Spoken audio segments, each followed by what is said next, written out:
राधिका के माता पिता बहुत ही गरीब थे। इसी वजह से राधिका के लिए जो भी रिश्ता आता वो उनकी गरीबी देखकर ना हो जाता। इस बार भी कुछ ऐसा ही हुआ। सुधा बहन जी, वो लड़के वालों का कोई फोन आया क्या? हाँ बहन जी, आया तो था पर लड़के वालों ने मना कर दिया है। वो अपनी बराबरी का ही घर देख रहे हैं। मेरी बात का बुरा मत मानना, वो पैसे वाले घर में शादी करना चाहते हैं, इसलिए उन्होंने राधिका के लिए मना कर दिया है। वैसे मैं और भी रिश्ते बताऊंगी। एक लड़का है मेरी नजर में, बहुत अच्छा है पर पान की दुकान चलाता है। आपको कोई एतराज तो नहीं है?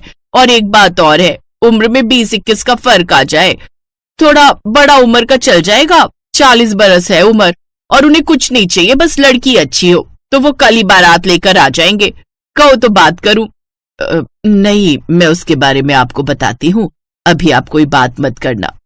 राधिका की मम्मी ने उदास मन से फोन रख दिया। क्या हुआ राधिका की माँ? सुधा बहन जी क्या कह रही थी? कुछ नहीं, उन्होंने तो मना कर दिया, पर एक और लड़का मतलब आदमी के लिए बोल रही थी। मुझे तो अजीब भी लग रहा है तुम्हें बताते हुए। 40 साल के आदमी से मैं अपनी बेटी की शादी कैसे कर दूं? हम गरीब हैं, इसका मतलब ये नहीं कि हम अपनी बेटी को कहीं भी ब्याह देंगे। हमारी बेटी सुंदर है, पढ़ी लिखी है, अच्छी नौकरी ढूंढ रही है। किसी स्कूल में नौकरी मिल जाएगी तो वो पैसे भी कमाने लगेगी। घर के सभी कामों में निपुण है। उसके लिए अच्छा रिश्ता भगवान जरूर भेजेंगे, मुझे पूरा विश्वास है। मैं अब सुधा बहन जी को फोन करूंगी ही नहीं, वो बिल्कुल अच्छे रिश्ते नहीं बताती। तभी राधिका आ जाती है। माँ, मैंने छत पर कपड़े धोकर सुखा दिए, स्कूल से फोन आ गया, मुझे इंटरव्यू के लिए जाना है, बस मेरी नौकरी लग जाए।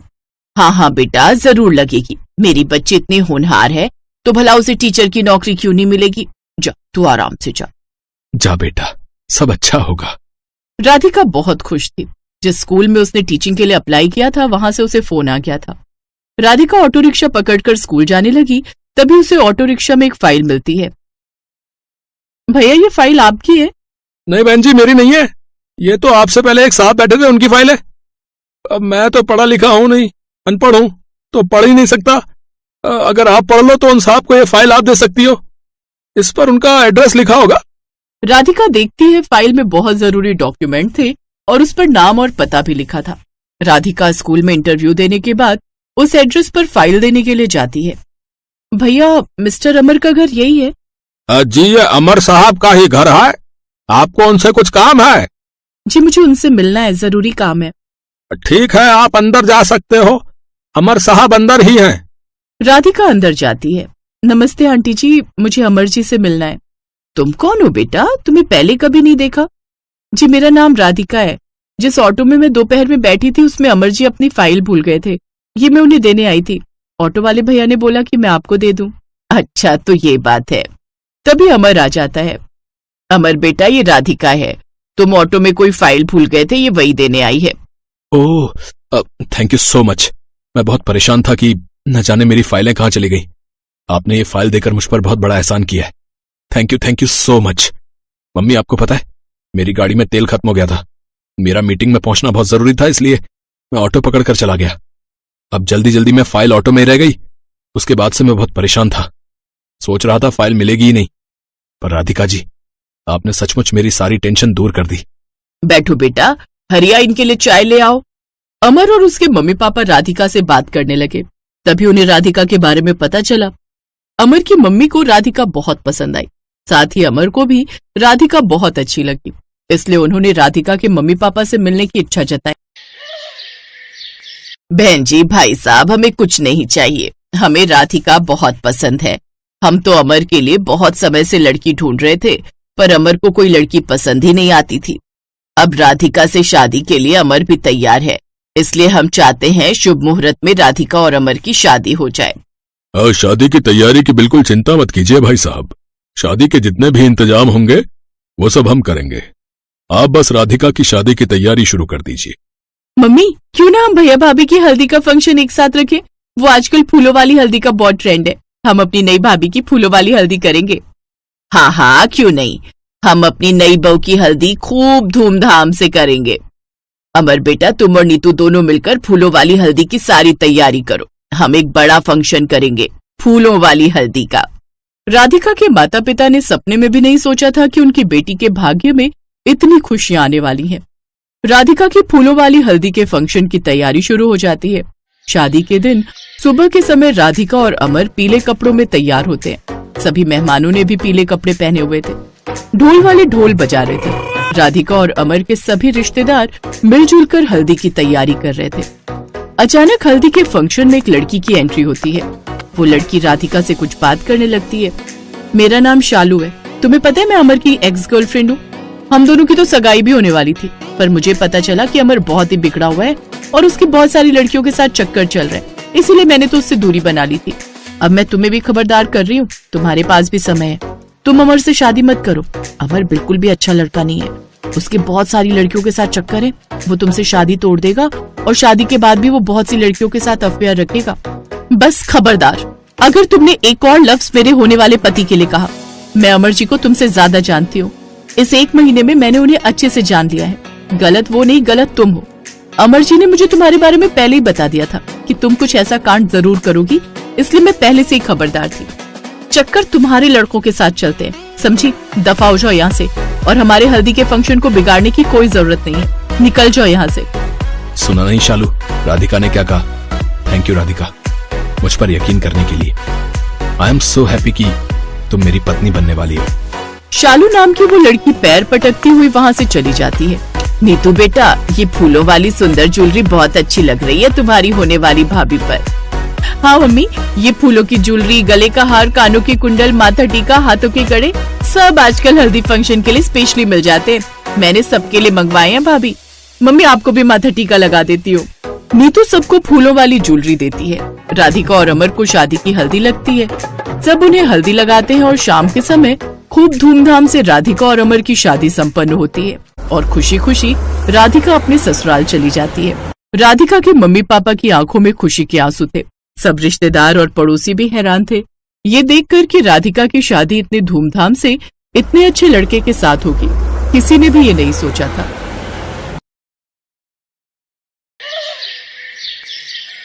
भगवान के नाम पे कुछ दे दो साहब, 1 हफ्ते से कुछ नहीं खाया। ए साहब, कुछ दे दो ना साहब। साहब, भगवान आपका भला करेगा साहब। ओहो, सुबह सुबह तेरी मनहूस सूरत देख ली। अब क्या भला होगा मेरा? ले पकड़, और अब भगवान के लिए पीछा छोड़ मेरा। इतना कहकर उस आदमी ने अपनी जेब से निकाले हुए 5 रुपए भीखू को पकड़ाए और वहाँ से तेजी के साथ निकल गया। और भीखू काफी देर तक उन 5 रुपयों को देखता रहा और फिर आसपास नजर घुमाते हुए सोचने लगा। 5 रुपए, इसमें क्या आएगा? वो सामने पराठे वाला खड़ा है, उसके पास जाता हूँ। फिर भीखू अपनी जगह से उठा और सड़क के दूसरी तरफ खड़े एक ठेले पर गया। ठेले पर एक आदमी गरम गरम आलू के पराठे सेक रहा था, जिन्हें देखकर भीखू की भूख और भी बढ़ गई। उसका मन कर रहा था कि वो तुरंत पराठों पर टूट पड़े, लेकिन फिर भी किसी तरह खुद को संभाले वो वहां खड़ा रहा। जब पराठे वाले की नजर उस पर पड़ी तो उसने गुस्से से कहा, यहाँ क्यों खड़ा? चल हट, रास्ता छोड़, कहीं और जाके हाथ फैला। चल भैया, मुझे पराठा खाना है। ये लो, मेरे पास पैसे भी हैं। ये तो बस 5 रुपए, इतने में नहीं मिलता यहाँ कुछ। एक पराठा पूरे 10 रुपए का, समझा? जा, जब पूरे पैसे हो तब आना। जा भैया, पर आधे पैसे तो है ना मेरे पास, तो आधा पराठा ही दे दो, बहुत भूख लगी है भैया। अच्छा, और फिर बचे हुए आधे पराठे का मैं क्या करूंगा? हैं? यहाँ कोई ग्राहक आधा पराठा नहीं खरीदता, समझा? तो भैया फिर पूरा पराठा ही दे दो, भगवान तुम्हारा भला करेगा। भीखू ने इतनी बेबसी से ये बात कही थी कि उस पराठे वाले को भीखू पर दया आ गई और उसने 5 रुपए लेकर उसे पूरा एक पराठा खाने के लिए दे दिया। बस भीखू को यही तो चाहिए था। भीखू ने सिर्फ आधा पराठा ही खाया और बचा हुआ पराठा अपने झोले में डालकर वहां से चल दिया। यही भीखू की जिंदगी थी। कभी कुछ खाने को मिल जाए तो उसे भगवान का चमत्कार मानकर वो खुश हो लेता था, और जब नहीं मिलता तो उसे भी भगवान की दी हुई सजा मानकर रह लेता। उसे किसी से कोई शिकायत नहीं थी। भीखू एक पैर से लाचार था और उसका एक हाथ भी जन्म से ही नहीं था। उसकी इस हालत को देखकर कोई भी उसे काम पर नहीं रखता था। परिवार के नाम पर भी भीखू के पास कोई नहीं था, सिवाय कुछ उन बच्चों के जो उसी की तरह अपाहिज थे और भीख मांगकर अपना गुजारा करते थे। भीखू को जब कभी भीख में कुछ मिलता वो उसे उन बच्चों के साथ जरूर बांटता था। ले भाई राजू, ये तेरा, और मन्नू तू ये ले, और रीना ले, तू भी ले। भैया, ये मन्नू का टुकड़ा मेरे टुकड़े से बड़ा है। हाँ तो क्या हुआ, खाने देना उसे, और तू चिंता क्यों करता है? भगवान ने चाहा तो कल और कुछ मिल जाएगा। और क्या पता आज से ज्यादा ही मिल जाए। भीखू की बात सुनकर वो तीनों बच्चे मुस्कुरा दिए और फिर चैन की नींद सो गए। भीखू के जैसे ये बच्चे भी अनाथ थे, लेकिन फिर भी अकेले नहीं थे। इनमें से जब कभी किसी को भी भीख मिलती तो उसे आपस में जरूर बांटते थे। बस इसी तरह इनकी जिंदगी चले जा रही थी। फिर एक दिन, साहब साहब भगवान के नाम पर कुछ दे दो साहब। अब क्या चाहिए तुम्हें? अब जो आपकी इच्छा हो साहब, पैसे, खाना, कपड़े, कुछ भी दे दो साहब। इस गरीब का भला हो जाएगा। अभी रुको, मैं बाहर आकर तुमसे बात करता हूँ।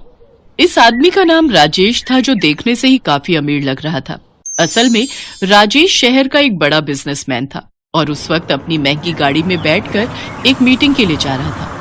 लेकिन जब उसकी गाड़ी की खिड़की पर भीखू भीख मांगने के लिए आया तो बाकियों की तरह उसने भीखू को हड़काया नहीं, बल्कि गाड़ी से बाहर आकर भीखू से बड़े ही सुलझे अंदाज में बोला, हाँ भाई, तुम्हें मैं पैसे भी दे सकता हूँ, खाना भी खिला सकता हूँ और पहनने को कपड़े भी दे सकता हूँ, वो भी अभी के अभी।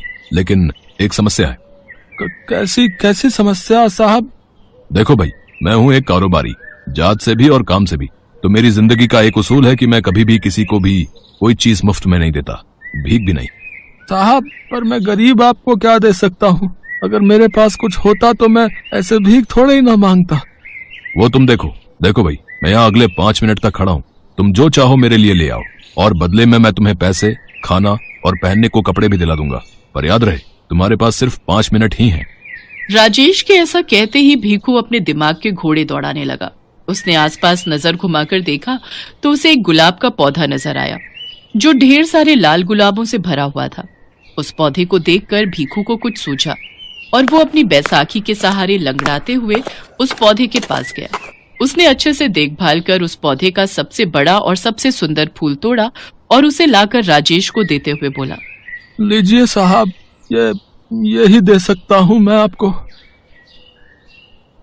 बहुत बढ़िया, ये वाकई बहुत सुंदर है, तुम्हारा बहुत बहुत शुक्रिया। इतना कहकर राजेश ने अपनी जेब से कुछ पैसे निकाले और उन्हें भीखू के हाथों में रखते हुए बोला, मुझे लगता है इतने से तुम खाना और कपड़े दोनों खरीद सकते हो। जो अभी भीखू के साथ हुआ था वो उसकी उम्मीद से कहीं ज्यादा था। उस दिन भीखू और तीनों बच्चों ने पहली बार छक्के खाया। बच्चे बहुत खुश थे, लेकिन भीखू किसी सोच में डूबा हुआ था। क्या हुआ भैया, खाओ ना। कुछ सोच रहा हूँ राजू, अब तू खाना खा। उस दिन जो कुछ हुआ उसने भीखू के दिलो दिमाग पर गहरा असर डाला था। असल में भीखू को पहली बार ये एहसास हुआ था कि जिंदगी में जरूरत से ज्यादा भी हासिल किया जा सकता है। अगले ही दिन सुबह सुबह भीखू एक सरकारी बगीचे में गया और उसने ढेर सारे फूल तोड़कर अपने झोले में रख लिए। फिर उन फूलों को लेकर वो उस चौराहे पर गया जहां हर रोज भीख मांगने के लिए खड़ा होता था। लेकिन इस बार उसने किसी से भीख नहीं मांगी, बल्कि सबको आगे बढ़कर सुंदर फूल देने लगा। उसके ऐसा करने से लोग बड़े खुश हुए। जो लोग पहले उसे डांट कर झिड़क देते थे, वो अब उसे देखकर खुश हो रहे थे और उसे कुछ न कुछ पैसे भी जरूर दे रहे थे। उस दिन भी भीखू और तीनों बच्चों ने पेट भरकर खाया और फिर, भैया ये कमाल कैसे हो गया, इतना सारा खाना? भीखू के साथ अब तक जो कुछ भी हुआ था वो सब भीखू ने बच्चों को कह सुनाया। और फिर अगले दिन से ही भीखू के साथ साथ तीनों बच्चे भी अपने साथ ढेर सारे फूल तोड़कर ले जाने लगे और लोगों को बांटने लगे। चौंकाने वाली बात ये थी कि बच्चों के साथ भी ठीक वैसा ही हुआ जैसा कि भीखू के साथ हुआ था। कुछ दिन ऐसे ही हंसी खुशी बीत गए, लेकिन फिर, अरे तुम तीनों इतने कम फूल क्यों लाए हो? इतने से क्या होगा? भैया, वो आज बगीचे के गार्ड ने हमें फूल तोड़ते देख लिया, डंडा लेकर हमारे पीछे दौड़ गया था। बड़ी मुश्किल से बचकर भागे हम। वो तो शुक्र करो कि इतने फूल तोड़कर पहले ही झोले में डाल लिए थे, लेकिन अब लगता है कि कल से उस बगीचे में नहीं जा पाएंगे। वो गार्ड हमें फूल नहीं तोड़ने देगा। अच्छा, ये तो बड़ी दिक्कत हो गई। चलो कोई नहीं, कल का कल देखेंगे। फिलहाल आज तो काम पर चलें। ये सच था। लोगों को फूल बांटकर उनसे भीख लेना अब भीखू और इन बच्चों का काम बन गया था, लेकिन अब ये इतना आसान नहीं था। उस दिन जितने भी फूल थे उन्हें लेकर भीखू फिर से चौराहे पर गया। वो जाकर खड़ा ही हुआ था कि तभी वहां एक गाड़ी आकर रुकी। भीखू उस गाड़ी को देखते ही पहचान गया, क्योंकि वो गाड़ी राजेश की थी। साहब साहब, ये लीजिए साहब, ये आपके लिए। शुक्रिया दोस्त। दोस्त? आपने मुझे दोस्त कहा साहब? हाँ, क्योंकि अब तुम भी मेरी तरह ही कारोबारी हो गए हो। तुम्हारे बारे में सुना मैंने, यहाँ सब तुम्हारी ही बात करते हैं, तुम्हें फूलों वाला भिखारी कहकर बुलाते हैं और कई लोग तो तुम्हारा इंतजार भी करते हैं। लेकिन अभी भी बस एक दिक्कत है कि लोग तुम्हें अब भी भिखारी ही मानते हैं। ये मुझे अच्छा नहीं लगा। इतना कहकर राजेश ने फिर से भीखू के हाथ में कुछ पैसे रखे और वहां से चला गया। उसके जाते ही भीखू एक बार फिर सोच में पड़ गया। एक बार फिर राजेश ने भीखू को नई दिशा दी थी।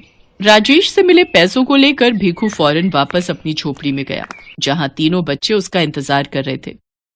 भैया अच्छा हुआ आप आ गए। देखो ना, ये मन्नू जिद कर रहा है कि आज पाव भाजी खाएगा और मैं बोल रहा हूँ कि आज छोले भटूरे खाते हैं ना। नहीं, खाना मैं लेकर आया हूँ, हम वही खाएंगे और अब से पैसे बचा कर रखेंगे। पर वो क्यों भैया, हमें पैसे बचाकर क्या करना है? फूल उगाने हैं। भीखू की कही बात को समझने में बच्चों को जरा भी देर नहीं लगी। उन सबके पास जितने भी पैसे थे उन सब से उन्होंने ढेर सारे पौधे खरीदे और फिर उन्होंने हाईवे के किनारे की सरकारी जमीन में रोप दिया। फिर सभी मिलकर उन पौधों की बहुत अच्छे से देखभाल करने लगे। कुछ ही हफ्तों में वो सभी पौधे सुंदर और रंग बिरंगे फूलों से भर गए। देखो भैया, अब कितने सारे फूल हैं हमारे पास। अब हम फिर से एक साथ भीख मांगने जा सकते हैं। नहीं, हम जाएंगे तो जरूर, लेकिन भीख मांगने नहीं बल्कि कारोबार करने। हैं? क्या मतलब भैया? भीख मांगने से बेहतर है कि हम इन फूलों को बेचकर पैसे कमाएं और फिर जो पैसे मिले उनसे और पौधे लगाएं, फिर और ज्यादा कमाएं। आखिर कब तक भिखारी ही रहेंगे? क्यों, सही कहा ना मैंने? भीखू ने आज कुछ ऐसा कहा था जिसे सुनकर तीनों बच्चों को बहुत ही अच्छा लग रहा था, क्योंकि अब वाकई उन्हें जो भविष्य दिख रहा था वो एक भिखारी होने से कहीं बेहतर था। भीखू भी तैयार था फूलों वाले भिखारी से फूलों वाला कारोबारी बनने के लिए। Thanks for watching.